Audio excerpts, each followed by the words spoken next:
A record was just broken, but one date threatens to flip the narrative.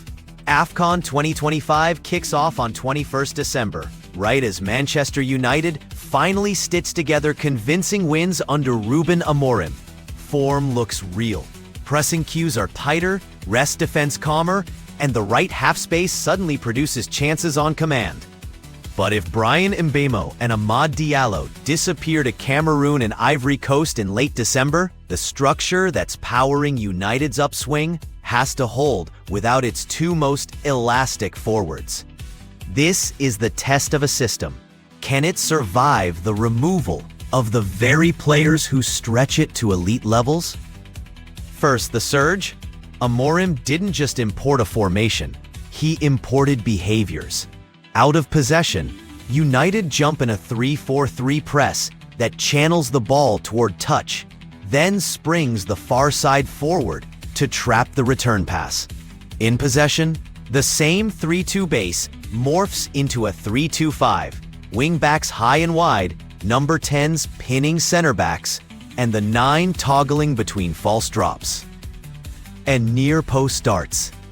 The Brighton sample is instructive. United built advantages by attacking the back post repeatedly, then used those wins to threaten the depth behind the last line. When Mbeumo times his blindside run, defenders choose between tracking him or stepping to the crosser. Pick wrong, and the box floods. Mbeumo's traits are unusually additive in England. Out-to-in sprints that arrive early, a quick trigger from 14 to 18 meters, and pressing that isn't just effort, but geometry. He angles the first step to hide the pass into midfield, then curves the second to close the keeper. That subtlety is why United now win throws high, why second balls land in red feet, why the next wave looks inevitable. Add Ahmad on the inside right lane, half-turn receptions, quick wall passes, underlaps to free the outside channel, and the right corridor becomes a conveyor belt.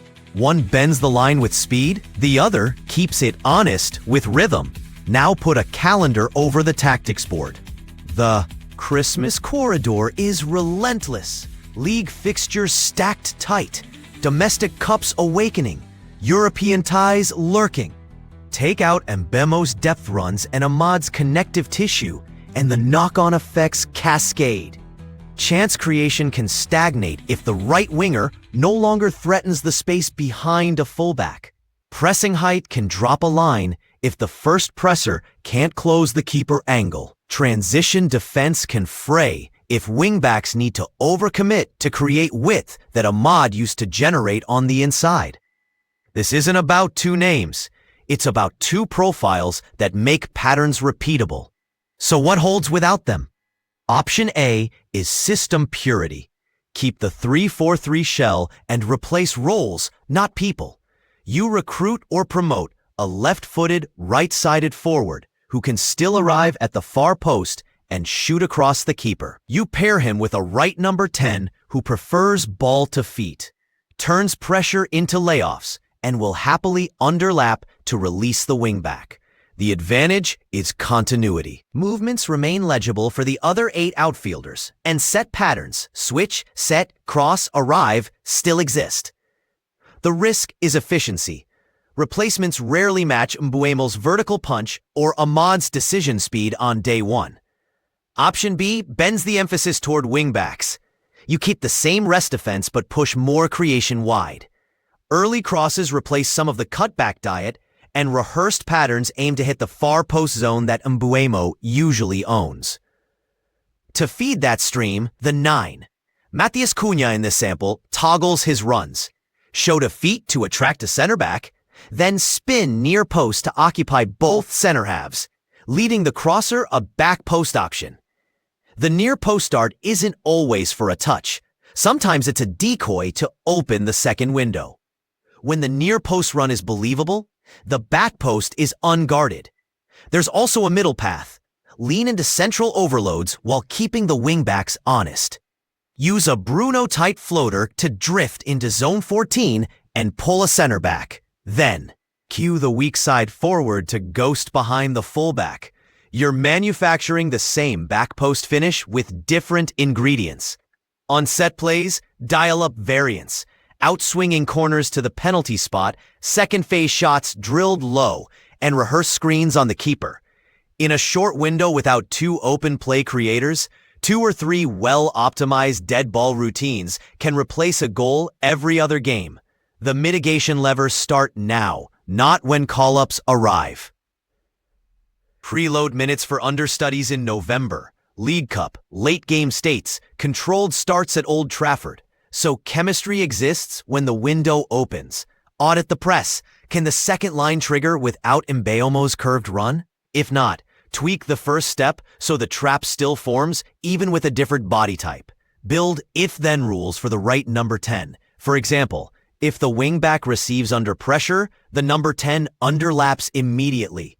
If the 9 shows defeat, the number 10 sprints beyond as the decoy. These pre-agreed. Automatisms rescue speed when talent dips. There's the human piece too. When 2 attackers leave, the midfield must own the game state. The double pivot should manage tempo on purpose. Accelerate after throw-ins, slow on goal kicks, foul intelligently when the structure is ragged. Rest defense becomes accountability, not merely shape. The wide center back on the right must nail the half show. Step 2 meters forward to threaten an interception without breaking the line, buying the wing back time to recover if a cross is cleared and the first wave fails. Youth can be a feature, not a bug in December. If you ask a young right forward to do 5 simple things: press on the goalkeeper's back pass, hold width on switches, attack back post on crosses, track the opposition left back, and shoot across the keeper, you've already created 70% of Mbeumo's output in structure, if not in quality. The remaining 30% lives in decisions and execution, which improve with touches. Meanwhile, experienced profiles can shoulder set pieces and late-game management. Market micro-decisions are last, not first.